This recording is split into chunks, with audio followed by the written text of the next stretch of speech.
नमस्कार विद्यार्थी मित्रांनो. इयत्ता 8वीचं आपण नागरिकशास्त्राचं पहिलं प्रकरण पाहिलेला होता. संसदीय शासन पद्धतीची ओळख. याच्यामध्ये संसदीय शासन पद्धतीची वैशिष्ट्ये आपण पाहिली. संसदीय शासन पद्धती म्हणजे काय आपण पाहिलेलं होतं. संसदीय शासन पद्धती कुठं उत्क्रांत झाली याची देखील माहिती आपण पाहिलेला होता. आणि आपण संसदीय शासन पद्धतीचा स्वीकार का केला हे देखील पाहिलेलं होतं. म्हणजे भारतानं संसदीय शासन पद्धतीचा स्वीकार करण्यामागं काही कारणं होती.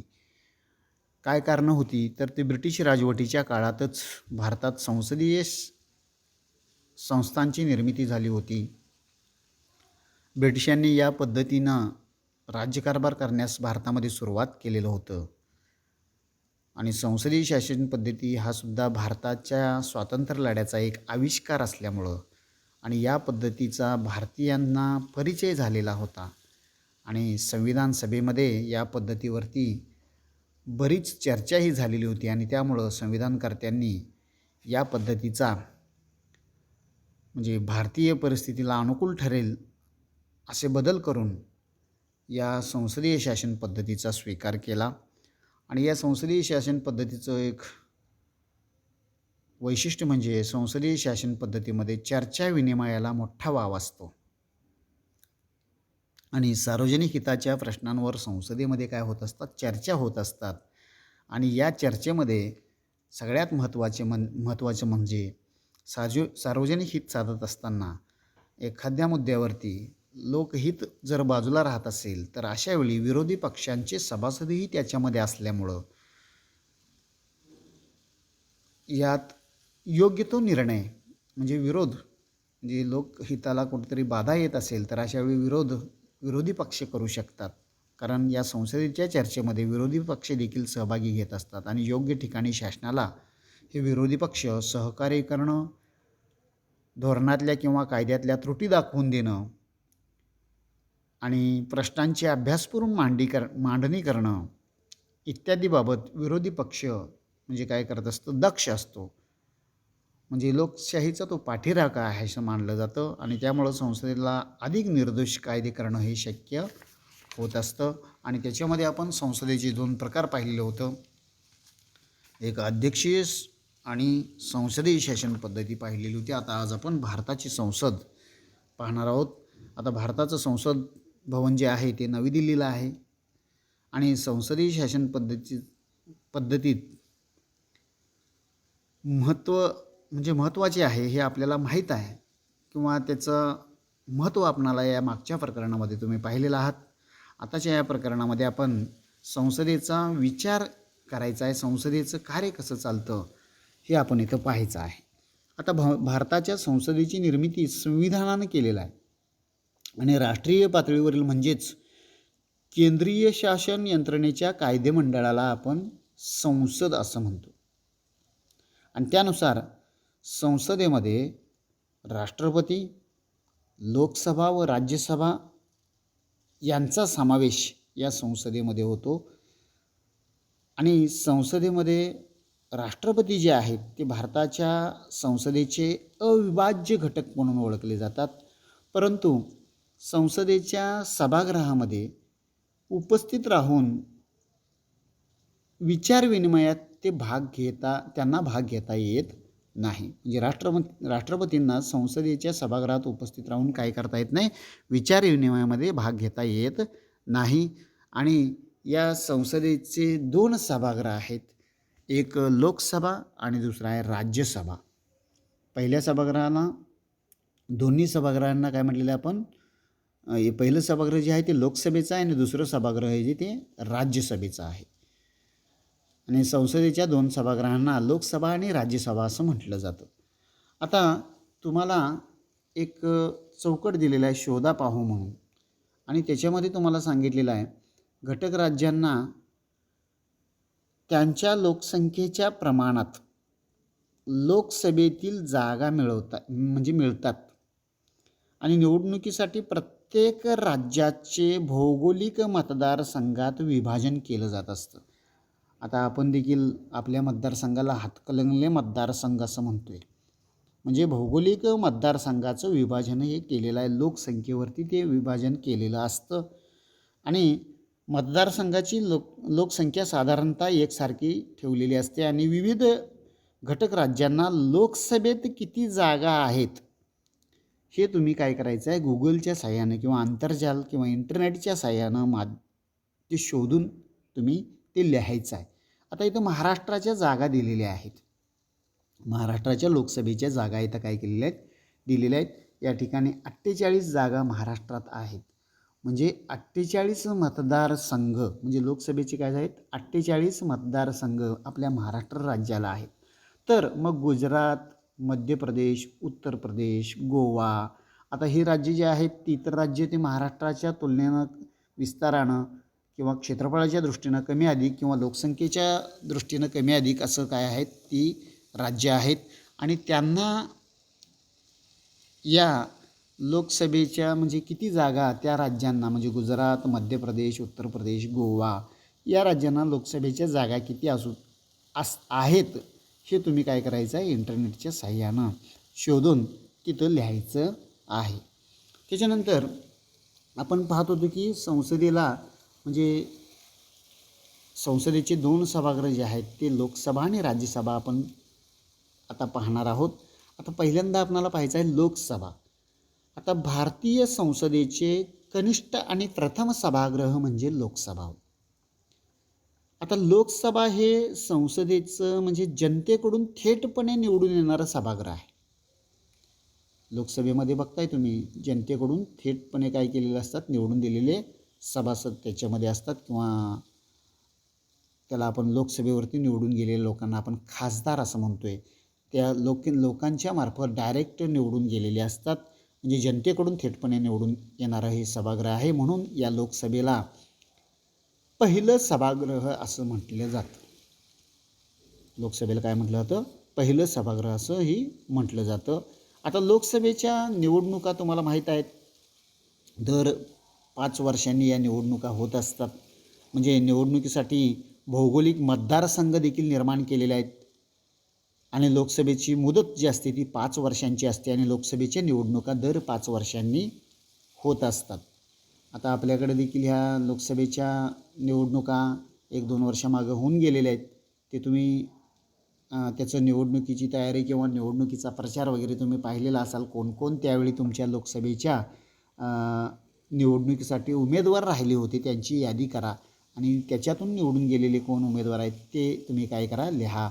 म्हणजे किती मतांनी ते कुणाकुणाला किती मतं पडली याचं देखील तुम्ही चर्चा करू शकता आणि लोकसभेत म्हणजे एकूण पडलेल्या मतांवरून मतदारांची लोकसंख्या देखील तुमच्या त्याच्यावरून काय येईल, लक्षात येईल. म्हणजे दर 5 वर्षांनी या निवडणुका होतात. या निवडणुका सार्वत्रिक निवडणुका म्हणून ओळखल्या जातात. आता काही वेळेस काय होतं, 5 वर्षांची मुदत पूर्ण होण्याआधीच लोकसभा काय होतात, काही वेळा विसर्जित होण्याची शक्यता असते आणि मग त्यावेळी पुन्हा मतदान घ्यावं लागतं आणि मुदत पूर्ण होण्याआधी होण्याआधीच लोकसभा विसर्जित झाल्या. ती काही उदाहरण तुम्ही पाहिलेलं असाल. सरकार चाललं नाही, काय झालं, 2 वर्षात बंद पडलं किंवा पाठिंबा काढून घेतला गेला. अशा वेळी परत निवडणुका घेतल्या जातात. त्या निवडणुकांना आपण काय म्हणतोय, लोकसभेच्या मध्यावधी निवडणुका असं आपण त्याला म्हणत असतो. आता लोकसभा हे देशातील लोकांचं प्रतिनिधित्व करणारं सभागृह आहे आणि लोकसभेची सदस्य संख्या संविधानानुसार जास्तीत जास्त 552 असतं. म्हणजे एकूण देशाची लोकसंख्या आहे बरं का, राज्याची नव्हे, देशाची लोकसंख्या. एकूण देशामध्ये लोकसभेच्या सदस्यांची संख्या संविधानानुसार जास्तीत जास्त किती आहे, 552 आहे. आणि याच्यामध्ये आपल्या देशातील सर्व समाज घटकांना प्रतिनिधित्व मिळावं म्हणून अनुसूचित जाती, अनुसूचित जमाती यांच्यासाठी काय केलेलं आहे, आरक्षण ठेवलेलं आहे, आरक्षण देण्यात आलेलं आहे. म्हणजे सर्व समाजातील तळागाळातील लोकांना या लोकसभेचं प्रतिनिधित्व किंवा लोकसभेला निवडणुकीला राहून त्याचे प्रतिनिधित्व म्हणजे त्या समाजाचं प्रतिनिधित्व करता यावं यासाठी आरक्षण व्यवस्थाही केलेलं आहे. मग आरक्षण पडलं की त्या अनुसूचित जाती किंवा जमातीतील जो उमेदवार आहे त्याला काय करावं लागतं, त्याच जातीतल्या लोकांना काय करावं लागतं, निवडणुकीसाठी उभं राहावं लागतं. मग तो तिथं उमेदवार काय होतो, निवडून येतो आणि त्या प्रभागाचं किंवा त्या लोकसभेत मतदारसंघातल्या लोकांचं तो काय करतो, प्रतिनिधित्व करण्याचं काम करत असतो. तसेच ॲग्लो इंडियन समाज यांना जर पुरेसं प्रतिनिधित्व नसलं तर त्या समाजाच्या 2 प्रतिनिधींची नेमणूक लोकसभेवरती खासदार म्हणून नेमणूक करण्याचा हक्क किंवा अधिकार राष्ट्रपती काय करतात, नेमत असतात. म्हणजे दोन प्रतिनिधींची नेमणूक कोण करतात, लोकसभेवरती राष्ट्रपती हे करत असतात. म्हणजे अशा पद्धतीने लोकसभेच्या निवडणुका या दर 5 वर्षांनी होत असतात. देशभरातून जवळजवळ 552 सदस्य याच्यामध्ये निवडणुकीला उभे राहिलेले असतात. वेगवेगळ्या पक्षाचे असतात आणि वेगवेगळे पक्षाचे म्हणजे सत्ता स्थापन, देशाचा कारभार करण्यासाठी, सत्ता स्थापन करण्यासाठी ही काय असते, रस्सीखेच असते. आणि याच्यामध्ये ज्या पक्षाला बहुमत मिळालेलं आहे म्हणजे 280 किंवा 275पेक्षा जास्त उमेदवार ज्या पक्षाचे निवडून आलेले आहेत अशा पक्षाला, त्या पक्षाचा प्रतिनिधी जो असतो तो काय करतो, तिथं आपलं सरकार स्थापन करत असतो. म्हणजे अशा पद्धतीनं हे लोकसभेच्या निवडणुका झाल्यानंतर सरकार स्थापन करण्यासाठी काय केलेलं असतात, धडपड ही सुरू असते. आणि बहुमत मिळालेला पक्ष तिथं काय करतोय, आपलं सरकार स्थापन करतोय. समजा कुठल्याच पक्षाला बहुमत सिद्ध करता आलं नाही तर मग काय करावं लागतं, इतर पक्षांचं मदत घेऊन काय करतात ते मग म्हणजे जी अट आहे ती अट म्हणजे सभासदांची अट किंवा निवडून आलेल्या मतदारांची काय आहे ती, निवडून आलेल्या उमेदवारांची संख्या एकवटून म्हणजे सरकार स्थापन करण्याचं. मग एकाला 2 पक्ष एकत्र येतील आणि 3 पक्ष देखील एकत्र येतील आणि काय करतील, तिथं सरकार स्थापन करतील. असं जे सरकार स्थापन होतं त्याला आपण आघाडी सरकार असं म्हणत असतो किंवा संबोधत असतो. त्याच्यानंतर आपण लोकसभेचं संसद जे आहे ते संसदेचं दुसरं सभागृह जे आहे ते आपण राज्यसभेकडे आता पाहणार आहोत किंवा वळणार आहोत. भारतीय संसदेचं वरिष्ठ आणि द्वितीय सभागृह म्हणजे राज्यसभा होय. आणि भारताच्या संसदेचं राज्यसभा हे अप्रत्यक्षरित्या निवडून येणारे सभागृह म्हणून ओळखलं जातं. आणि राज्यसभा भारतीय संघराज्यातील 29 घटक राज्य आणि 7 केंद्रशासित प्रदेशाचे प्रतिनिधित्व करत असतं. याचा अर्थ असा की इथं काय, राज्यसभेत घटक राज्यांचे प्रतिनिधी काय करत असतात, सदस्य म्हणून काम करत असतात. एकूण 29 घटक राज्य आणि 7 केंद्रशासित प्रदेश किंवा संघशासित प्रदेश यांचे प्रतिनिधी इथं काय करत असतात, प्रतिनिधित्व म्हणजे राज्याचं प्रतिनिधित्व करणारे इथं काय असतात, उमेदवार ते असतात. आणि राज्यसभेची एकूण सदस्य संख्या जी आहे, निवडणुकीला राहणारे किंवा उमेदवार किती राहू शकतात, तर 250 सदस्य याच्यावरती निवडून येत असतात. त्यापैकी 238 सदस्य हे विविध घटक राज्य आणि केंद्रशासित प्रदेशातून निवडून येतात.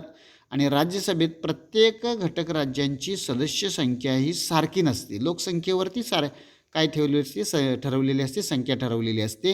लोकसंख्येच्या प्रमाणात म्हणजे त्यांना राज्यसभेत प्रतिनिधित्व असतं. आणि उरलेल्या ज्या 12 सदस्यांची जागा आहे म्हणजे 250 पैकी आता 238 जागा या 29 घटक राज्यामध्ये आणि 7 केंद्रशासित प्रदेशामध्ये विभागल्या गेल्या. लोकसंख्येवरून ते तिथं किती द्यायचं ते ठरवलेलं असतं. आणि 12 सदस्य जे राहिले म्हणजे आमदार लोक, त्या 12 सदस्यांची नेमणूक राष्ट्रपती करत असतात. मग हे कुठून करत असतात, साहित्य, विज्ञान, कला, क्रीडा, सामाजिक कार्य इत्यादी क्षेत्रातील कामाचा प्रत्यक्ष अनुभव असणाऱ्या किंवा त्याचं विशेष ज्ञान असणाऱ्या व्यक्तींपैकी काहींची म्हणजे राज्यसभेवरती काय केली जात असते, नेमणूक ही डायरेक्ट राष्ट्रपतींच्याकडून केली जात असते. आणि राज्यसभेवर सदस्यांची निवड प्रमाणशीर प्रतिनिधित्व पद्धतीनं होत असतं. आणि एकूण म्हणजे हे सगळं निवडणुका झाल्यानंतर म्हणजे राज्यसभा कधीही एकत्रितपणे काय होत नाही, विसर्जित होत नाही. म्हणून ते कायमस्वरूपी सभागृह मानलं गेलेलं आहे. अर्थात हे कसं कायमस्वरूपी सभागृह होतं, दर 2 वर्षांनी राज्यसभेतील 6 वर्षाचा म्हणजे राज्यसभेचा कार्यकाल 6 वर्षाचा आहे आणि 6 वर्ष कार्यकाल पूर्ण केलेले 1/3 सदस्य काय होतात, निवृत्त होतात आणि पुन्हा तितक्याच सदस्यांची निवड ही केली जात असते. आणि टप्प्याटप्प्यानं मोजक्याच संख्येने सदस्य काय होत असतात, निवृत्त होत असल्यानं राज्यसभा सतत कार्यरत असतं. आणि राज्यसभेची निवडणूक लढवणारी व्यक्ती जी आहे ती भारतीय नागरिक असली पाहिजे आणि तिचं वयाचं जे अट आहे ते 30 वर्षे पूर्ण असलेली व्यक्ती असावी. म्हणजे अशा पद्धतीनं राज्यसभेवर निवडून येण्यासाठी या काय केलेल्या आहेत, पात्रतेच्या अटी ह्या घातलेल्या आहेत. राज्यसभा ही कधीही एकत्रितपणे काय होत नाही, विसर्जित होत नाही. याचं कारण देखील मी सांगितलं. का होत नाही, की दर 2 वर्षांनी राज्यसभेतील 6 वर्षाचा कार्यकाल असल्यामुळं 6 वर्ष कार्यकाल पूर्ण केलेले 1/3 सभासद हे काय सदस्य काय होतात, निवृत्त होतात आणि पुन्हा तितक्याच सदस्यांची निवड केली जाते. आणि टप्प्याटप्प्यानं मोजक्याच संख्येनं सदस्य निवृत्त होत असल्यामुळं राज्यसभा ही काय आहे, सातत्यानं सतत कार्यरत असतं. म्हणजेच ती काय होत नाही, कधीही एकत्रितपणे विसर्जित होत नाही. आता लोकसभा व राज्यसभा सदस्यांना खासदार म्हणतात. लोकसभेच्या आणि राज्यसभेच्या सदस्यांना काय म्हटलं जातं, खासदार. हे आपल्या मतदारसंघाचे प्रश्न व समस्या ज्या आहेत ते लोकसभेपुढं मांडून ते प्रश्न सोडवण्याचा प्रयत्न हे सदस्य करत असतात. आणि मतदारसंघाच्या विकास कामासाठी सातत्यानं त्यांना विकास निधी शासन देत असते आणि सातत्यानं ते विकास साधण्याच्या दृष्टीनं प्रयत्न हे करत असतात. आता त्याच्यानंतर इथं एक तुम्हाला चर्चा दिलेला आहे, करून पहा म्हटलेला आहे. पाठ्यपुस्तकामध्ये पान नंबर 72वरती करून पहा म्हटलेला आहे. मेरी, राधिका, रणवीर, शबाना, मुस्कान, प्रणव, राधिका, मृणाल आणि मेरी यांचे इथे पात्र आहेत. त्या पात्रांची चर्चा येत आहे. त्यांच्यामध्ये काय चर्चा चाललेली आहे ते आपण लक्षात आपल्याला लक्षात येतं का पहा. मी 10वी उत्तीर्ण झाल्यानंतर लोकसभेची निवडणूक लढवू शकते का, असा कोणाचा प्रश्न आहे, मेरीचा प्रश्न आहे. राधिका तिला म्हणते नाही, तू 18 वर्षाची झालीस की तुला काय करता येतं, फक्त मतदान करता येईल पण निवडणूक नाही लढवता येणार. मग रणवीर म्हणतो, अरे तुम्हाला माहीत आहे ना, ही लोकसभेची निवडणूक लढवायची असेल तर तुम्हाला तुमच्या वयाची 25 वर्षे पूर्ण असावी लागतात. म्हणजे लोकसभेवरती निवडणूक लढवणाऱ्या व्यक्तीला वयाच्या 25 वर्षे पूर्ण केल्याशिवाय त्याला उमेदवार म्हणून काय करता येत नाही, लोकसभेसाठी निवडणुकीसाठी राहता येत नाही. आणि याच्यातून आणखी एक प्रश्नाचं तुम्हाला उत्तर मिळालं, मतदान कधी करता येतं, ज्यावेळी तुमचे वय 18 वर्षे पूर्ण होतं. त्या राधिकानं सांगितलेलं होतं बघा, तुझं वय ज्यावेळी 18 वर्षे झालं होईल त्यावेळी तुला काय करता येईल, फक्त मतदान करता येईल. निवडणुकीसाठी राहायला, लोकसभेसाठी निवडणुकीसाठी उमेदवार म्हणून निवडणुकीसाठी राहायला किती वय लागतं, 25 वर्षे पूर्ण पाहिजे. त्याच्यानंतर शबाना काय म्हणते, आपल्या शेजारच्या देशातील व्यक्तीने लोकसभेची निवडणूक लढवायची ठरवले तर, म्हणजे दुसऱ्या देशातला, शेजारच्या देशातला व्यक्ती जर आपल्या देशात येऊन लोकसभेची निवडणूक लढवायची ठरवला तर त्याला मुस्कान म्हणते, ते कसं शक्य आहे, ती व्यक्ती भारताची नागरिक आहे का. म्हणजे लोकसभेवरती निवडणूक लढवण्यासाठी व्यक्ती ही भारताचं नागरिकच असावं लागतं. आणि परत पुढा प्रश्न आणि मतदार जो असतो ते देखील भारताचा नागरिकच असावा लागतो आणि वयाच्या 18 वर्षे तो पूर्ण केलेला असावा लागतो. आणि त्याच्यानंतर प्रणव म्हणतो बघा, समजा मला केरळमधून निवडणूक लढवायची आहे, ते तरी शक्य आहे का? म्हणजे आता भारतातला आहे, पण दुसऱ्या म्हणजे आता तो महाराष्ट्रात आहे आणि काय म्हणतोय तो, मी केरळमधून मला निवडणूक लढवायचं आहे, चालतं का ते? मग राधिका तिला उत्तर दिलेलं आहे, हो, कारण आपले शिक्षक म्हणाले की लोकसभेसाठी कोणत्याही मतदारसंघातून निवडणूक लढवता येतं. म्हणजे तुम्ही महाराष्ट्रात असाल, महाराष्ट्राबाहेर तुम्ही जाऊन गुजरातमध्ये गेलात किंवा कर्नाटकमध्ये गेलात किंवा राजस्थानमध्ये गेलात तर तुम्हाला लोकसभेची निवडणूक ही लढवता येत असते. फक्त इथं अट काय की तो भारताचा नागरिक असला पाहिजे. त्याच्यानंतर मृणाल काय म्हणतो बघा, वय नागरिकत्व यासंबंधी अटी आपणाला यात समजल्या, पण निवडणूक लढवण्यास अपात्र कोणाला समजावे हा प्रश्न मृणालला पडलेला आहे. मग पात्रतेप्रमाणेच अपात्रतेच्या देखील काही अटी असणारच. चला आता समजावून घेऊया. म्हणजे अपात्रतेच्या उलट आपण सांगायचं, तो भारताचा नागरिक असावा, भारताचा नागरिक नसेल आणि जर 25 वर्षे पूर्ण वयाची झालेली नसतील तर त्याला काय करता येत नाही, त्याचं मतदार यादीमध्ये नाव नसेल तर त्याला काय करता येत नाही, निवडणूक लढवता येत नाही. म्हणजे हे अपात्रतेच्या अटी आहेत. आता हे तुम्ही इथं काय केलात, एक चर्चा पाहिलात आणि त्या चर्चेतून तुम्हाला बरंच काही म्हणजे लोकसभेसंबंधी निवडणुकीसंबंधी बरीच माहिती त्याच्यातून काय झालेली आहे आपणाला प्राप्त झालेली आहे. आता त्याच्यानंतर आपणाला संसदेचं कार्य, आता भारतीय संसदेचं कार्य, संसदेच्या लोकसभा आणि राज्यसभा या 2 सभागृहांविषयी आपण जाणून घेतल्यानंतर आता आपणाला संसदेच्या कार्याचा आढावा आपणाला काय करायचा आहे, पुढच्या तासिकेला इथं घ्यायचं आहे.